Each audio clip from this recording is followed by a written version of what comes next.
Hey, everybody, and welcome back to the You Winning Life podcast. I'm really excited about today's guest. We've been trying to get this scheduled for a while, and Mike C-Roc Ciorroco is the co-founder of the innovative tech platform Blueprinted, which is the powerhouse behind the What Are You Made Of podcast, and the best-selling author of Rocket Fuel, How to Convert Setbacks and Become Unstoppable. He is a performance coach, author, dynamic public speaker, tech visionary, and a thought leader. He's been listed on Yahoo Finance as one of the top business leaders to follow in 2020 and is on a mission to build unstoppable people. Mike, thanks so much for hanging out with us today. What's up, Jason? Thanks for having me. Appreciate it.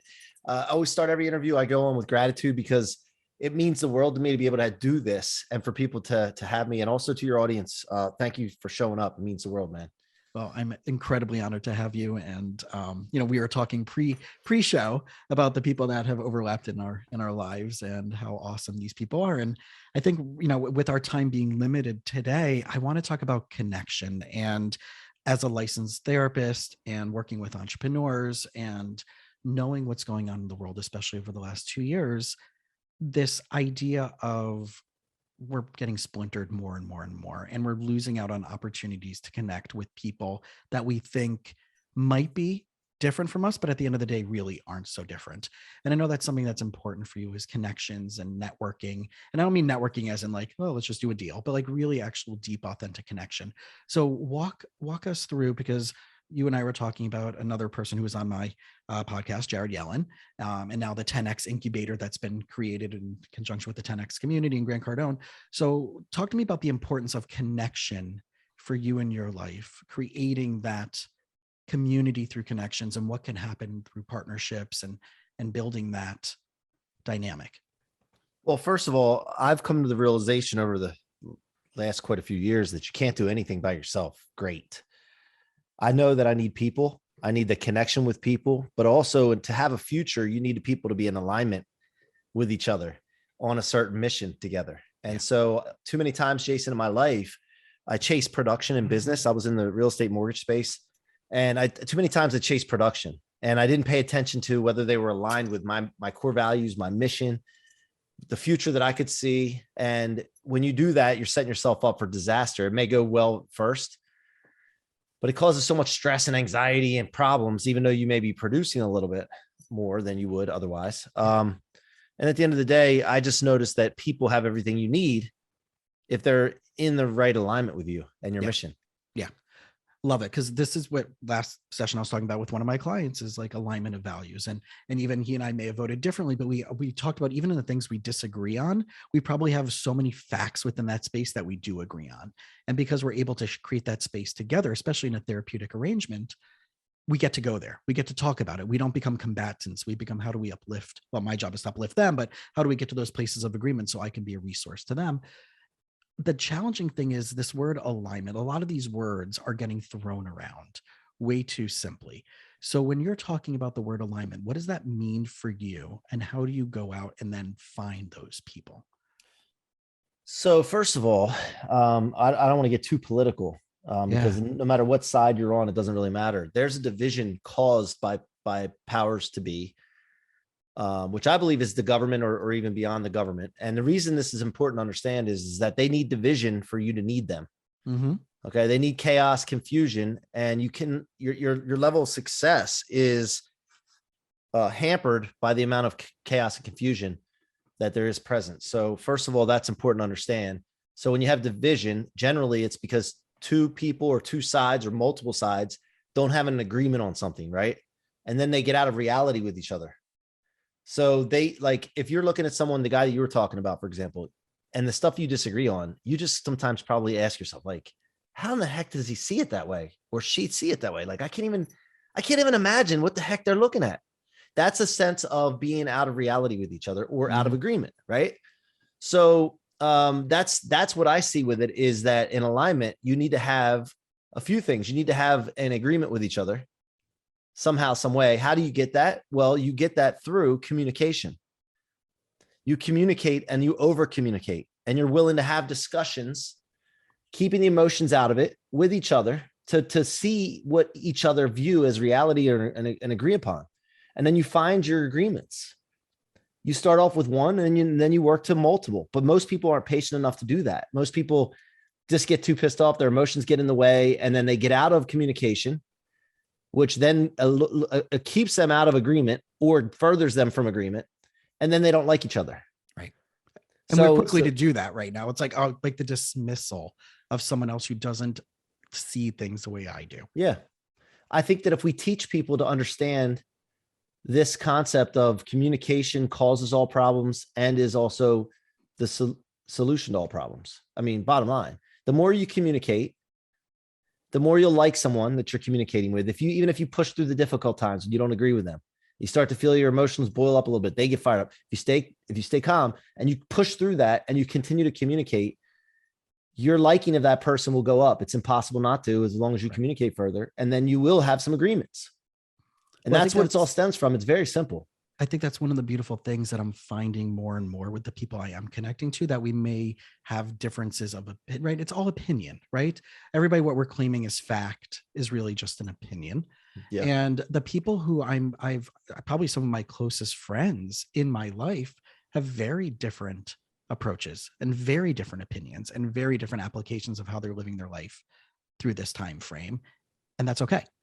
And right, vice versa.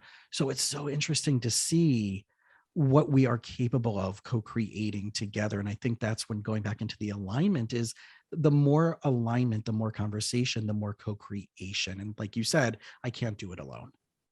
Yeah. And at the end of the day, everybody's really default position is to go to survival. Right. And, one of my coaches told me the other day, he said it very eloquently. He said, we're born here to have it all. But as we go and live, we are conditioned to have just enough.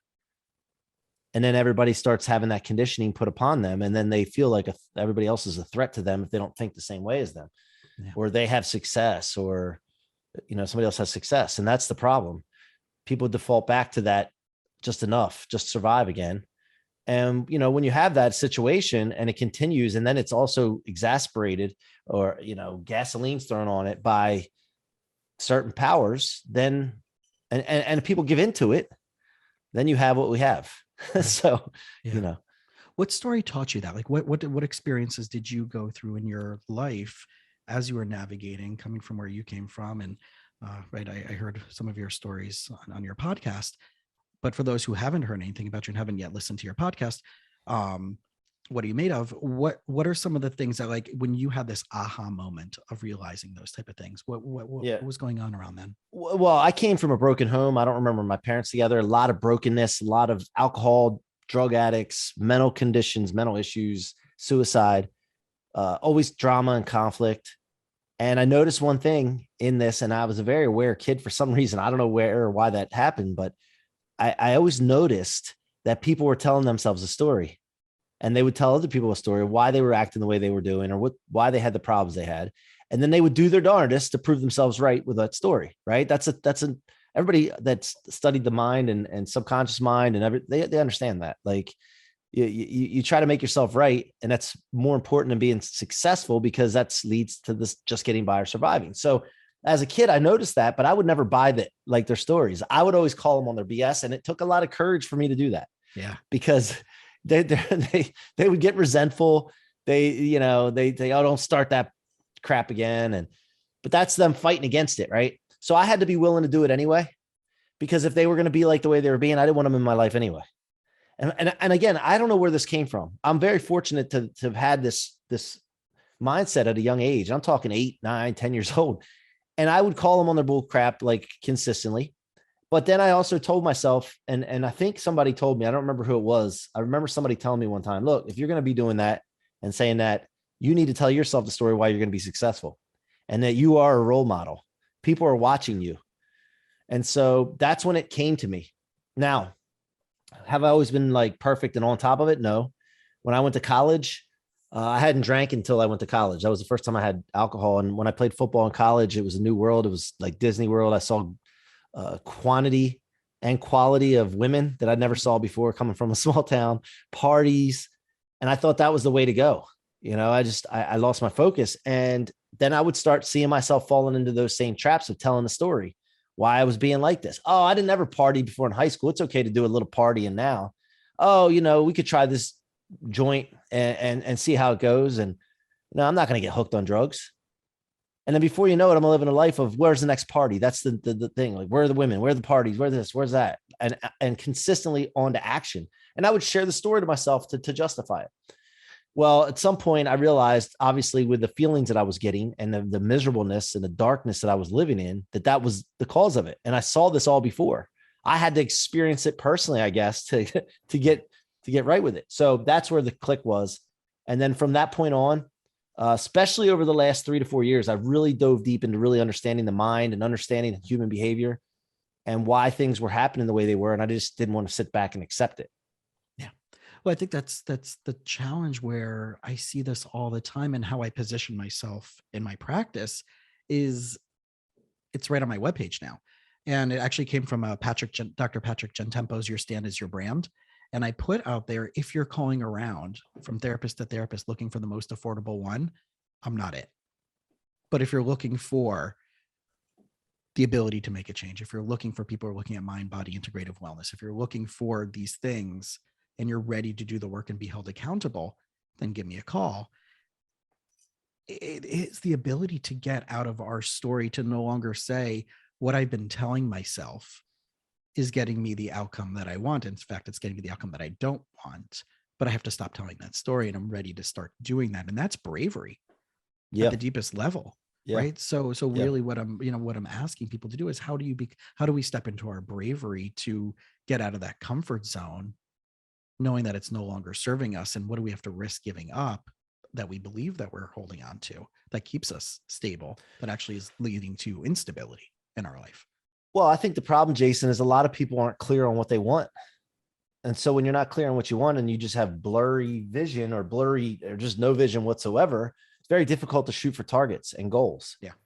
And so what's too micro on that? Like, in other words, like when people say, like, the riches are in the niches, which is true, but how deep is too deep, where you're so stuck in the muck and the mire that you don't see other possibilities? And then how much is too expansive and too like, well, I want to have $1 million, right? Too generic. Mm-hmm. So what have you found is kind of like for you that has worked for you to balance out, the micro and the macro of solving that for yourself? Yeah. I mean, I think that it comes down to, once you get past controlling the things that control people, which is, ego, fear, judgment, then you're left with, what's my mission? And then your mission runs you, your calling runs you, right? And that with that being said, and I'm very well coached on this stuff, by the way, with some very, very successful people that have coached successful people. And I've watched them and the results they've gotten. And I'm like, okay, yeah, that does work. But here's the thing. So when you have a situation where you have a mission and you get clear on the vision of ideal life that you want. So thinking about all the areas of your life and how would you want those, and you take the time and intention to do it. Like, most people don't have the patience to do it. They don't sit down and do it because they don't believe that it's going to make a difference. Right. Right. But when you do this and you get clear as far as, okay, let's say you're not married. What kind of person am I looking for? Right. Again, you're writing a clear vision down to that person, but it's not going to be perfect when you find them. There's always going to be something like they talk about in the Bible. I'm a Christian. I study the Bible. I study many religions, but I grew up a Christian, and you're never going to get perfection, but you're striving for perfection. So what you're doing when you set up what you would call a micro, very clear picture, is you're striving for perfection. You're not saying that you're necessarily going to get there, but you're going to go, if the clearer it is and the more micro it is, the closer you are going to get to it and the further you're going to get along. So to me, a clear picture is important. And then that gives you binary decisions to make throughout your life. Does that thought I just had go towards that? Does that thought I just had build towards that? Is the word I just said to my wife building our relationship or tearing it down? The kind of relationship we want to have. Did that action I just took, I don't know. Well, that goes back to the alignment. Is that an alignment, right? Is that action I just took? Binary decisions. Right. The partner, right? The business partner, the business decision, is that an alignment to get me to that outcome? Yeah. My listeners and people who work with me know that I am fervorous about values-based decision-making. To be very clear, I can help you solve a problem only once I know your core values, because then everything is willy-nilly if you don't know what you're making decisions from. And I help them clean that up in every major category of their life. I call it the 5 fingers, 5 categories, paradigm. It's like, if I were to follow you around with a documentary camera all day and you're saying, but Jason, I want this in my life, but everything else is happening before you even get there, then you're not living in alignment, going back to that. Right. So I say, like, what's your 5 fingers, 5 priorities? And if I'm going to see you doing those things every single day, and then what are the values that you're making the decisions on in each of those categories? It could be the same, or each one can get its own unique, identifiers. But like you said, that binary yes and no, is this in alignment? And that's where I say, where I use the word alignment, that you are being consistently committed, wash and repeat, banging that drum over and over again. Yeah. Yeah. Well, otherwise outcome. you get chaos and confusion. Yeah. And that's what most people live in. Complicated chaos, confusion, and there's no stableness, right? So for me, binary decisions.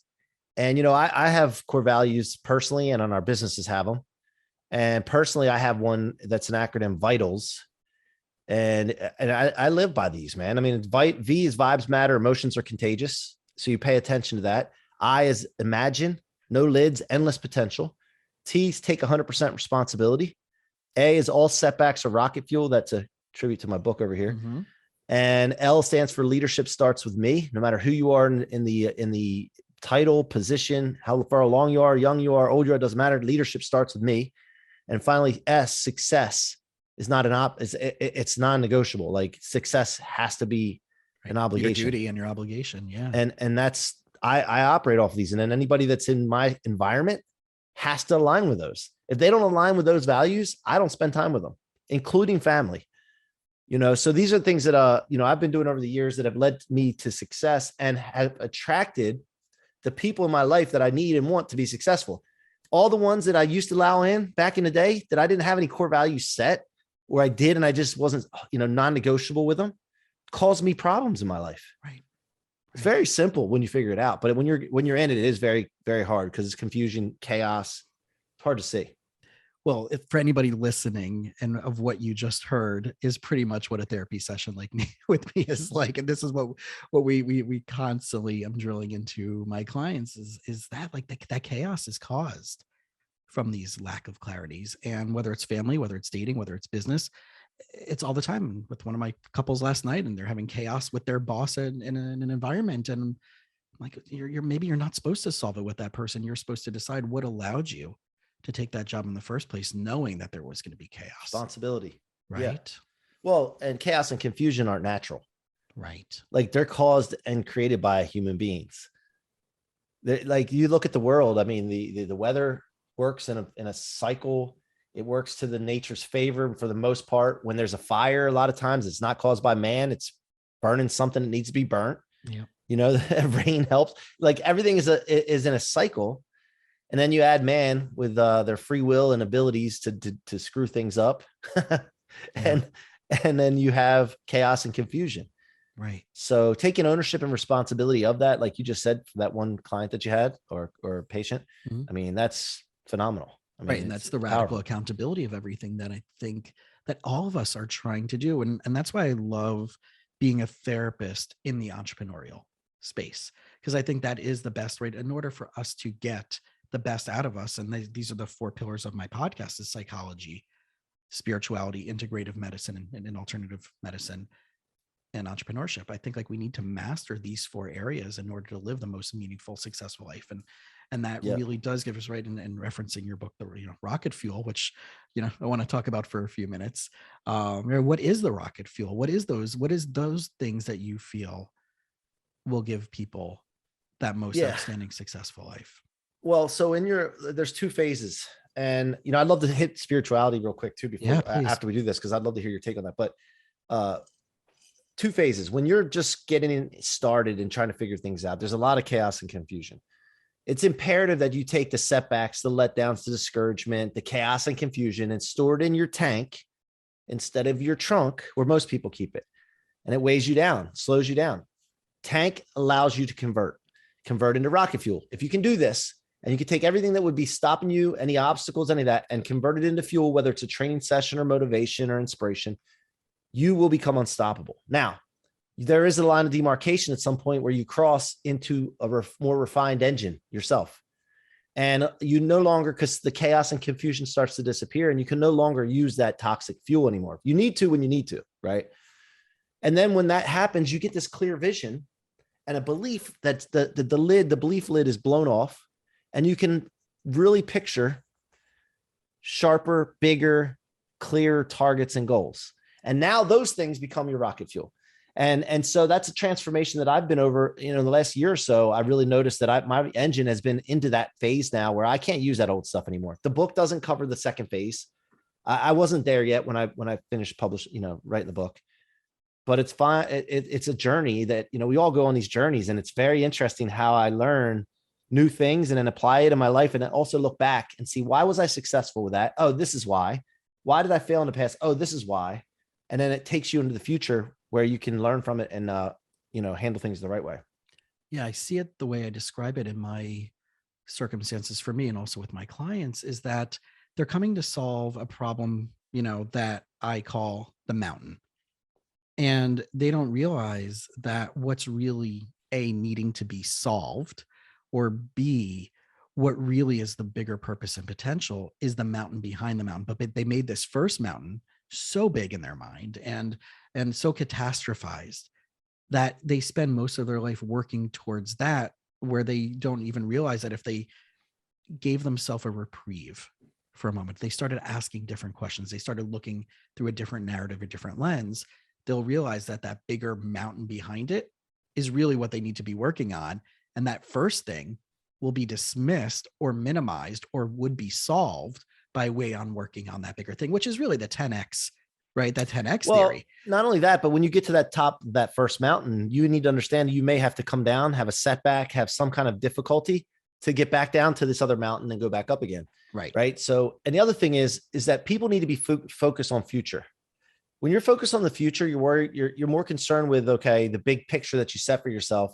The everyday problems, the things that are happening right now, they don't really mean anything. You just have to get through them, learn from them, convert them. Right. But what happens is people take their attention from the future. They redirect it to the present after they fail. And in that present time, if they don't redirect and write their goals down and get clear on their future again, they're in this present time dealing with problems, and then they're going to fail again. And then what happens? Then they're looking at the past. And that all leads to not a place that anybody wants to go, a very dark place. Yeah.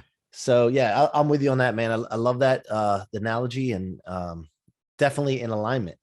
Yeah. So I know you wanted to touch for the last few minutes on spirituality. So you said you had a question from. Yeah. So how do you handle with your clients spirituality with like different religions and what have you?